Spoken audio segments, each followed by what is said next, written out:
S. Clem. R.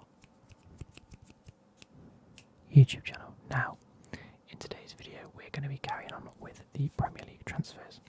We have part 2. I've quickly drawn that so you guys can differentiate when you go through the videos. We are going to be looking at the second half of the Premier League transfers that I've made, or the predictions that I've made, or suggestions I've made to these clubs. If you work at any of these clubs and you want to make the suggestions to your managers or your boss or anything, please do, because I'd like to get at least a few of these right. Like I said, I've made so many that one or two may probably come right, but we're going to get into it soon. I want to thank you guys for the support on the videos recently and just on the channel in a whole. Just on the channel as a whole, not in a whole. But we're edging closer to that 17,000 mark. What are we on right now? Does it tell me? It's really awkward. It doesn't necessarily tell me. We're at 16.2 as of recording this, so we're getting close to 17,000 now. Felt like only a month or two ago we hit 15k, which is probably about right. But yeah, this one specifically, the last one, I tried to do soft spoken. This one we're going to keep at a whisper. So that if you guys do like these videos specifically and you do come back to these videos, you will have one that's very close up, soft spoken, and another one that is close up and whispered. And I hope you guys like that. A bit more versatile on the channel, a bit more versatility to it. So I'm leaving to go to my dad's in an hour's time to go see well, not to go see, but to go and watch the Formula 1, the Monaco Formula 1, as well as watch the playoff final. So let's get straight into this, starting off this episode with Liverpool. We've just done Leicester. Liverpool. Now, I was surprised to see who Liverpool have actually been linked with, because I thought for Liverpool it's tough because they've got such a good squad. I can't really see them signing too many. But saying that, we have got the likes of Darwin Núñez, who's a striker from Benfica. Another thing that was tough with Liverpool is they've already made like 2 or 3 signings. They've already got Fabio Carvalho coming to the club. They've already got the likes of Mane leaving. So attacking wise, I didn't really know what to do. Midfield wise, they don't really need anyone. And defensive wise, again, they did all their business like a year ago. They've got so much depth and potential in the squad that not a lot needs to be done or said. So when looking at this seems like a very expensive transfer window, doesn't it? But they might not even get any of these players, they might just leave it. So take this one specifically with like a pinch of salt. But Darwin Núñez. Actually, in my brain he's going to Man United, and I don't know why I didn't put him for Man United, but I think he'll end up at Man United. Anyway, Darwin Núñez. He's a striker, plays for Benfica. He's clinical. He's one of the best goal scorers in Europe at the minute. He's on the up and coming. He's like where Haaland is, but maybe 3 seasons ago. So when Haaland was bagging it for Salzburg and made his move to Dortmund, Darwin Núñez bagging it for Benfica could potentially make his move to Liverpool. They're going to demand £85 million, which is an absolutely outrageous bonkers fee for him, but at the end of the day, that's what he's valued at, and that's what clubs are willing to pay. Doesn't really concern me. I don't think that'll happen, by the way. Another one, Matthias de Ligt. Another player that a few seasons ago had this massive potential, still does have this potential. He's a great player. He's bossing it for Juventus. Chiellini, I think, is retired. Like, he needs to come good. However, there has been links to him going to Liverpool. He doesn't want to stay at Juventus, as far as I'm concerned. He's had talks with Juventus over a new contract in order to lower his £125 million release clause down to £85 million. That says £85. I can assure you it won't be £85. It'll be £85 million. So that is to try and tempt clubs like Liverpool, clubs like Man City or Chelsea potentially. I never even thought about Chelsea, but yeah, but Chelsea. Chelsea. That's prompting them to try and do it, which could actually happen. We all know he's tall, we all know he's strong, he's got bags of potential in him, he's fast, he's strong, he fucking loves defending. He's one of the old school defenders, I think. He's learned off Chiellini and Bonucci to just throw himself at tackles, and when he does make a good sliding tackle or a good crunching tackle, he gets up and he fucking and you love it, you love to see it from a defender. But he does have the links to Virgil van Dijk, as far as I'm concerned. When they're on international duty, that's the centre-back pairing that they use. Maybe even in a 3 they have Daily Blind with them, but my God, could you imagine him next to Virgil van Dijk? You're just not getting through, are you? And I think if he does move to Liverpool, and that Virgil van Dijk link, whether it's on FIFA or just like regular chemistry in real life, that could be like your Rio and Vidic, it could be like your Bonucci and Chiellini, or your Nesta and Cannavaro, them types of players. I mean, there's not a lot to be said, but Jesus Christ, that could be incredible. And the last one that they've been linked to is Ibrahim Sangare, or a player that I think I'd like to see there. You know, they've got the likes of Fabinho in the midfield, they've got the likes of Henderson. Henderson is starting to get a little bit older. As far as I'm concerned, he's picking up a few little injuries here and there. And I think we saw it last season where they had injuries in key positions, and with 1 or 2 players out in a specific position, and they're fucked, they're screwed. Their system doesn't work if they don't have a good backup. Ibrahim Sangare could be with that backup. PSV is an incredible player. We already know after the past 2 seasons he's just been bossing it in the midfield. He's very, very, very strong, and he's very, very athletic. He can run and run and run and run, and he's just great. And again, could be a great backup or a great first team player, depending on what happens. I think Naby Keita might even end up leaving this season. We're yet to see. I don't really rate him that highly. So a player like Sangare could come in. But again, these Liverpool ones were tough because they don't really need to improve too much, other than if Mane leaves, but they've already made 2 or 3 signings. Next we have Man City. Now, my mind boggles when I see some of these names. Paul Pogba for one. Paul Pogba is leaving Man United on a free transfer. He's already in talks to go to Juventus, but there was rumours, and even I heard it, that he wants to go to Man City. Don't know whether he will. Probably won't even speak to anyone at Man City. But if you're Man City at the minute, you'll look at him and thinking, you know what? We see how he was for Juventus. We've seen how he is already for France. But at Man United, it just doesn't work. I don't think Man United have had a manager that really inspires him to do better either. That's my issue. When it comes to it, a player like Paul Pogba, again at Man United, he was also never really given the freedom to do what he wants. And in the games where he has performed well, is when he's been given that freedom. I think having a player like Fred or McTominay behind him doesn't necessarily inspire freedom. So having a player like Rodri behind him will definitely give him the idea that he's a little bit more free to do what he wants and create a bit more. So I think actually at Man City, I think he'll thrive at Man City. I just don't think he'll actually go to Man City. Next, definitely been linked, and I've heard this for the past week. Calvin Phillips is going to Man City from Leeds. We all know Calvin Phillips is strong, athletic, he's just good. I actually think he'll be a backup for Rodri. I can't see him getting ahead of Rodri at all. So if a player like Calvin Phillips really wants to do well and really wants to put himself on the map, he won't go to Man City. But if he wants to win trophies and he wants to do okay, 8 times a season, he goes to Man City. And you know what? He'll probably earn a very good paycheck there. And another half of this deal is I think he's relatively good mates with Grealish as far as I'm concerned. So it could inspire Grealish to do a bit better. I don't know. Mark Cucurella is another one they've been linked with, and this one is the one that I can see definitely happening. I can see Calvin Phillips happening because it's already in the works since I did this, and it was just a rumour. There's a lot in the works for Calvin Phillips to actually go.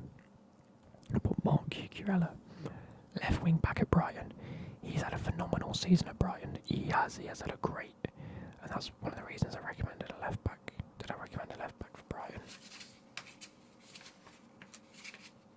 No, I recommended a centre back. If Brighton can keep Cucurella, they only need a centre back. If they can't, they're going to want to replace him. But we all know Man City, they like their attacking wing backs. They like the likes of Walker and Cancelo to get forward and get involved and create. That's exactly what he does. My argument is he's not getting ahead of Cancelo at left back at all. But that might be because they're wanting to put Cancelo back at right back, which it makes sense. But at the same time, he's doing so well at left back, you might as well keep him there. It all depends on what you want to do, but a £30 million price tag I think is quite reasonable. Moving on to Man United, I could have chosen about 400 players here. I could have chosen 400 players. I could have chosen some centre backs. I could have chosen a left back or a right back. I've chosen 2 centre mids. I could have chosen a striker. Like I say, I could have chosen Darwin Núñez, who I can see going. But Ten Hag is going to want to. I don't necessarily think he's going to want to disrupt the club too much when he comes in. I think a lot of people are expecting him to get rid of 20 players and bring in 20 players. I don't think that's the case. I think he's going to get rid of 20 players that just aren't ever going to play again for Man United. With the likes of Matic, Wan-Bissaka and a few others. And he's going to want to replace key areas. So number 1 for me is a right winger. Anthony from Ajax is demanding a £32 million price tag. He's fast, he's agile, he's a dribbler. He's very similar to Sancho in a sense, where he just wants to pick up the ball and run at players, which is exactly what Ten Hag would want from a winger. Ten Hag coming from Ajax, he might bring Anthony with him. So, he's going to be one of the first names on Ten Hag's list of players that he wants. Who have they got on the right wing at the minute? No one, because they had Greenwood. Greenwood's a cunt. He should never play for Man United again in my eyes. If he's found not guilty, he'll definitely play for Man United again. If he's found guilty, which he should be. I'm not getting involved in it because I don't know the ins and outs, but we all know what's going on. Anthony's your first man for £32 million, easy. I think that's class. And then a centre mid. They have been lacking. They've been lacking a proper centre midfielder for years. Since the likes of Scholes and Fletcher and everyone, they've just fucking lacked. They've got McTominay, he's not good enough. They've got Fred, he's an alright box-to-box midfielder, but he ain't good enough. They've got Pogba, who doesn't do fuck all. They've got Bruno Fernandes, who's an attacking midfielder. Can't do fuck all in this centre mid spot. They've got fucking no one. And it's been about 3 seasons, and Man United haven't signed anyone. So, who did he buy? Frankie de Jong is bonkers for me that. Why have I put Man City? That's Barcelona. Let's go, yes. Anyway, Frankie de Jong from Barcelona. Look at the state of that. Look at the state of that price tag. Let me just double check that's right.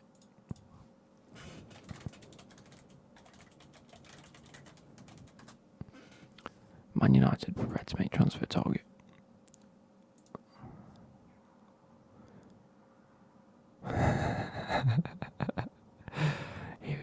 Here we go.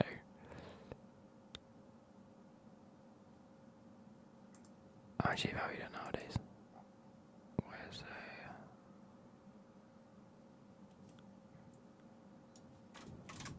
Wait. Where is it?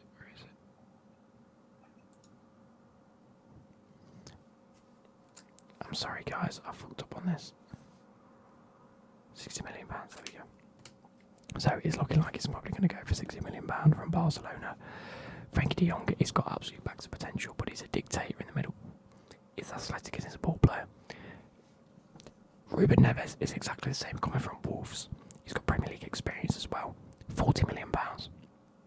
I think between them, you've got £200 million players. I'd just buy them both. I really would. I'd play both of them in the midfield. And it sounds dumb, but I would. Actually, no, I probably wouldn't. Frankie de Jong, 100%. An absolute world beater, future Ballon d'Or nominee. He's just so good. He wants to leave. Man United are going to be willing to pay more than De Gea and Ronaldo for his services. They're going to be paying him like 550k a week, 600k a week, which is absolutely fucking mind-boggling, isn't it? It's dumb. Ruben Neves arguably won't cost as much in terms of transfer or wages, and I think he can do just as good of a So if there's anyone that I think, it'll be Ruben Neves. Again, dictator, athletic ball player. All of these midfielders are the same. They just need to get one of them and put them in the first team and get them up to speed quick. So I think Ten Hag's going to want to do business really quick. Whether it's a winger, a striker, more centre backs, a right back, whoever it be, they're going to want to do it quick and get them up to speed with Ten Hag's play style as quick as they can. So next season they can hit the ground running. Right, we're going to move on from Man United because we could be on them for about a fucking year and a half and they still won't have improved. We have. Why can I not do this? There we go. Newcastle. Eddie Howe's come out and said they're not going to be opening their checkbooks too much as they think they're going to be. But they signed Kieran Trippier right back. They signed the likes of Dan Burn. They've signed. Who else did they sign? Chris Wood. That was a poor transfer in my eyes. But they're making money moves. Now what are they going to do? They want Tyrone Mings. What a player. I don't think it'll happen, but Tyrone Mings is capped for England. That's a good plus. That's something that they want. He's experienced, he's strong and he's fast. And you know what? I think he could do a job at Newcastle, but I don't think he's the right man for the job. On that list is Sven Botman, and I think he's 1,000,000% the man for the job. Again, strong, tall, fast, much more of a leader, this guy. I think he could turn into Newcastle's main centre-back alongside Dan Burn, actually. I think Botman and Burn, that's got like a Harry Potter sort of vibe to it. That's Botman and Burn. I like it, but I can definitely see it happening. They've been linked to him since the takeover happened, but also since January, when they were making signings like Trippier. I think they almost got him and didn't. So he's definitely going to be in the Premier League next season, unless Leo can tempt him away with a much better contract. Last but not least is Dean Henderson. Now Newcastle are after a goalkeeper. There's no doubt about it. Their goalkeeper is the only position that they haven't really looked into at the minute. You know, they brought in Bruno Guimaraes as a CDM centre mid. They brought in a striker. They brought in a centre back. They brought in a right back. Goalkeeper they never really looked at until now. Dean Henderson is going to want to leave Man United. He needs first team experience. He needs game time. We saw him at Sheffield. He is definitely Premier League quality. He is Man United quality in my eyes, but he's just not getting played. So he'll definitely want to come to Newcastle. He can demand a higher wage as he wants because they can pay it. Similarly, that's why I think Aston Villa has set Mings' price tag at £30 million, because they know if push comes to shove, Newcastle will probably want to pay that. They don't really care. Money's infinite to them. They don't want to have to spend that much. But if they have to spend it to get the players that they've noted down, then, or that Eddie Howe wants, then I can see it happening. Because I think Eddie Howe's worked with Mings before at Bournemouth, if I'm wrong, so maybe that could be why he's linked. I'm really hoping, I don't know why I did this, but I'm really hoping that my prediction has come right in terms of Forest getting to the Premier League. If not, I'm sorry Huddersfield fans, I've missed out Huddersfield, but I put Forest on there, anticipating the fact that Forest would get promoted. If they did, come on. If they didn't, better luck next year. But these are the players that Nottingham Forest are going to want to sign next season. Now, I'm going to add another one to the list. James Garner. Right, anyway. Keenan Davis. He's been on loan from Aston Villa. We're going to want to make that loan permanent. We've got the likes of Sam Surridge up top. Lewis Grabban is coming to the end of his career now. He's like 30-something years old. Forest aren't going to want to put Lewis Grabban up top. Sam Surridge we could potentially keep up top, and I think is a great player. The likes of Brennan Johnson. Zinks if we make that permanent. We've got Joe Lolly anyway. I think our attack's okay. But this player, I think, could genuinely be the Premier League player out of the likes of Sam Surridge and Keenan Davis. I think Surridge is on form at the minute, but I do think that Keenan Davis could be that player to make us, like, even if not one of the best backups that Forest could ever buy. Aston Villa are probably going to demand about. Is that right? Have I just not changed the price on that when I've copied and pasted? Sorry guys, I might have fucked up on this video, but Keenan Davis. Transfer market. Okay, cool, yeah. So we could potentially buy him for about £5 million. Aston Villa are in a spot at the minute where they've got a plethora of attackers. So Keenan Davis has fallen down and down and down and down that pecking order. If Forest get promoted, I reckon we can see him. Oh, I was going to say, he says he's made 2 appearances. That's in the playoffs. Yeah, he'll be going back to Aston Villa. I think if we paid about £5 to £6 million for him, we could easily secure his services. Anyway, he's tall, strong, just making it permanent. Tom Lawrence, for me, I know how good of an attacking midfielder he is, whether it's on the left, on the right. I hate saying it because he's a Derby player, but he's got bags of potential, he's got bags of ability. I say potential, he's getting older now, isn't he? But he's got bags of ability. He's a Derby County captain as far as I'm concerned. Hey, we don't know if Derby County are going to exist in 6 or 7 weeks' time. And that would be a real shame. It would be a real shame. However, all of their players at the minute have got a £0 price tag. If I was Tom Lawrence and looking at things thinking, fuck me, I don't even know if I'm going to be a player in the next 6 weeks' time. I don't know if I'm going to have a job. I haven't been paid in however long because they can't pay anyone. Forest have just been promoted. Yes, I might not like Forest, but Premier League. Another attacking, and he's a player that I've seen being linked to Forest anyway. Local lad. Could happily get to the City ground and go away. But hey, he's fast, agile, fluid. He's good. He's great. He's a top class player. There's no wrong with him in that respect. Great backup if needs be. If we can't keep Zinchenko on a permanent transfer, maybe a free transfer for Tommy Lawrence is the next best thing, as long as he's willing to play for the club. Happy days. I can see it happening. There's quite a few players that go between Forest and Derby, so I can't see it being an issue.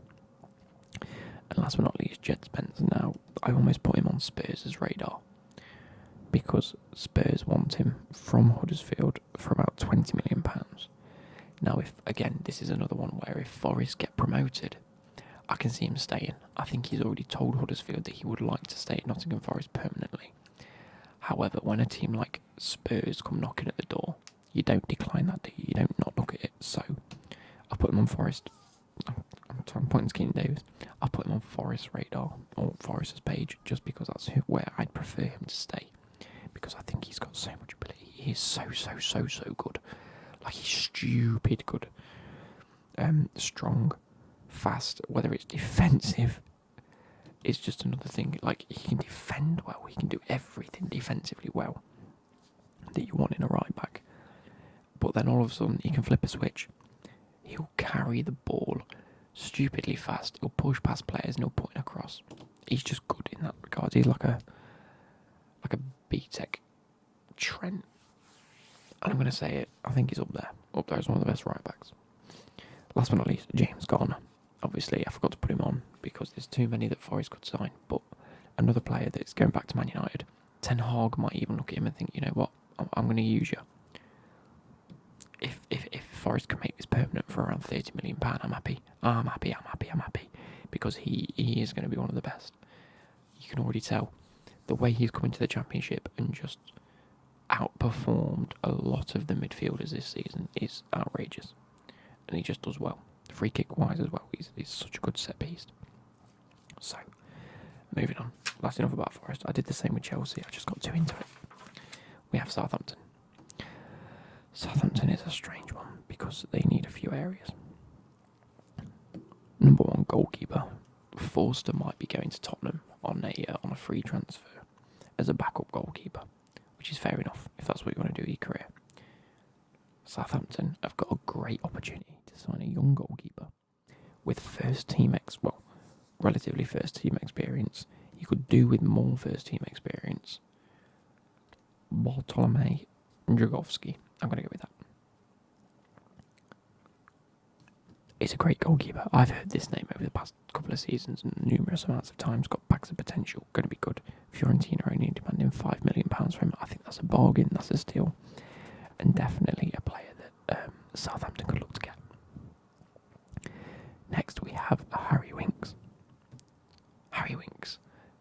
Conte has given him the green light, or Spurs have given him the green light to leave for £25 million. I think that's a steal. I think a player like Harry Winks, who's had experience in the Champions League, had experience in Europa League, had experience all across Europe, had experience in a very, very, very good Spurs setup in the midfield over the past couple of seasons. I think 25 million is a bit of a steal. He's definitely Premier League quality. He's definitely a lot more attacking than James Ward-Prowse will be. But I think having James Ward-Prowse and Harry Winks in your midfield, I think that's brutally underrated in my eyes. I think that could be very, very good. And the last one, they need a striker. They've had Armando Broja. I don't want to see him go to Southampton. I'd like to see him at Chelsea. But I can see it happening. I can see Chelsea letting him go for around £18 million. He's fast, he's clinical, he's definitely got a load of goals in him. And I think under the correct coaching, could be one of the best. But like I say, it all depends on coaching. If Chelsea keep him and don't do nothing with him, I don't think it will ever get there, but we'll have to wait and see. Moving now on to Tottenham. Now I know there's a few players already linked to Tottenham or already agreed to go to Tottenham, but I left them off this list. First one, Ivan Perisic. He's been linked. I think he's already in contract talks now. This was linked earlier on in the week, but I think at the stage that he's at now, he's definitely going. Free transfer from Inter Milan. Definitely got bags of experience with him. He likes to play a little bit deeper. Now, what we haven't seen from Spurs is wingers that sit deep. We've seen the wing backs try and get forward and push on. Under Antonio Conte, if you can remember, we had the likes of Marcos Alonso, we had the likes of Emerson, and we had the likes of Victor Moses playing at right wing back and Azpilicueta. Them types of players that were at wing back played a very specific role of sitting a bit deeper, running with the ball and feeding the ball into the striker. And it works, and Conte loves it, and that's how he likes to set up. So a player like Ivan Perisic could 100% do that. He will sit a bit deeper. He's not really a modern winger in this day and age. He is just a flat out sort of left midfielder, a bit like Becky back in the day. He'll sit a bit deeper. And if he's feeding balls into Son and Kane every day, fuck me, they're going to get goals. So I can see it happening. Next, we have Conrad Lehmer. Now, I'm not the biggest fan of Eric Dyer. I think the one area in the Spurs team that they are lacking is a proper CDM that's actually good. Eric Dyer, isn't it? Højbjerg. I mean, potentially, but I can't see it in my eyes. I just don't see what's there. So a player like Conrad Lehmer coming from Leipzig, strong, athletic, is a brilliant tackler of the ball. Another one that's quite, physically fit, mentally fit. For 25 million, I think that's a great bargain. Last but not least, Barcelona aren't exercising their right to buy Adama Traore. They're letting him go back at the end of the season to Wolves. Personally, I don't think. Wolves could potentially keep him, and I'm not opposed to seeing that either.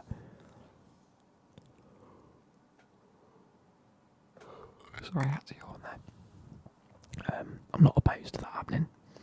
He's fast, he's strong, but he does lack the final ball into the box, which I think is someone like Perisic.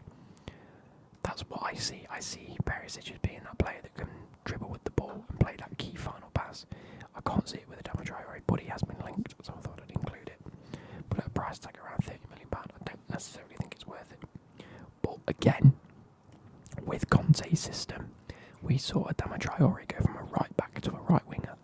So that transition from as being a wing back, I can 100% see Conte utilising Adama Traore. I can see it. I can 100% see it. It's just like it's like a Spanish Victor Moses.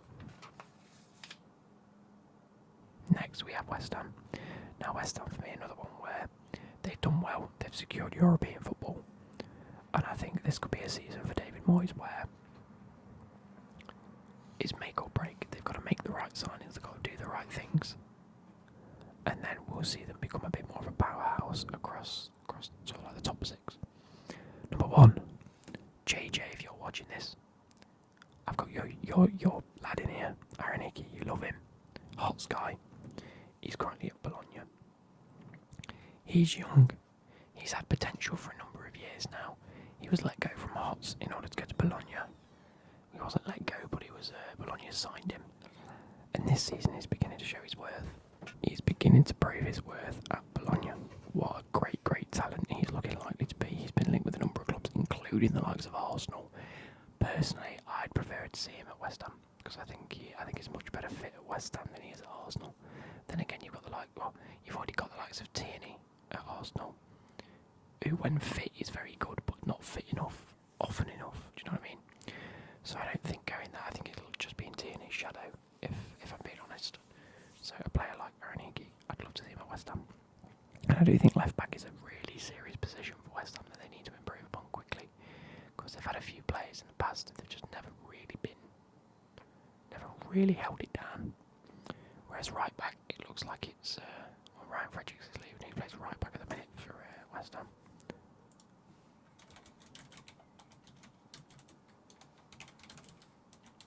I feel like I'm forgetting someone.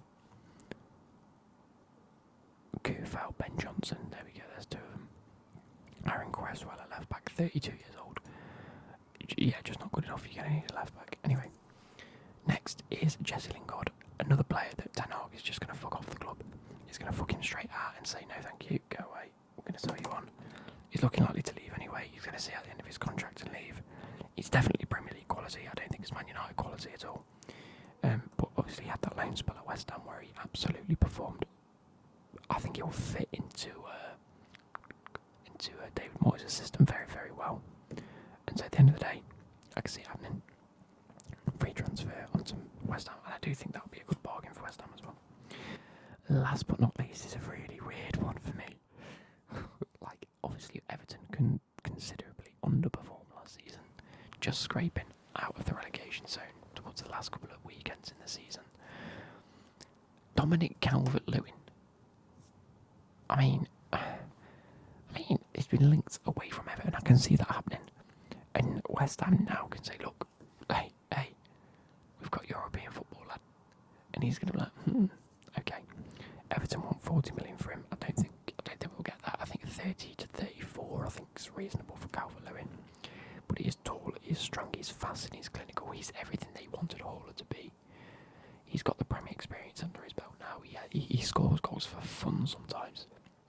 And I think Antonio's started off very well up front.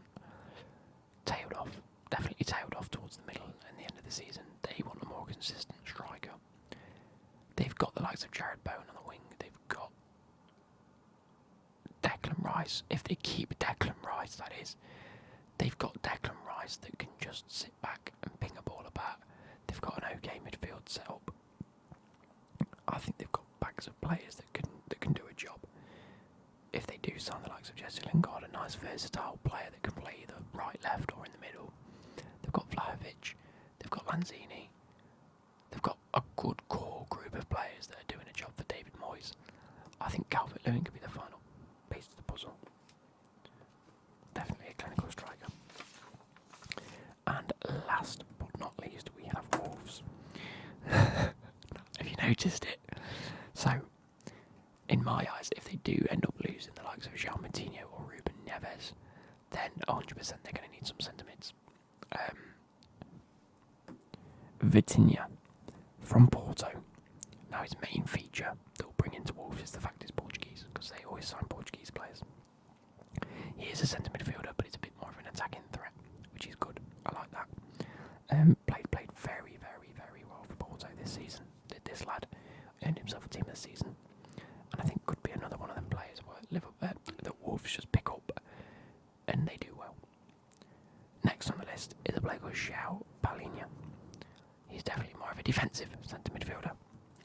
His key attribute is he's Portuguese. So, I think Sporting are only demanding a £21 million fee for him, which is bonkers. I can also see this guy going to Man United if they need a defensive midfielder.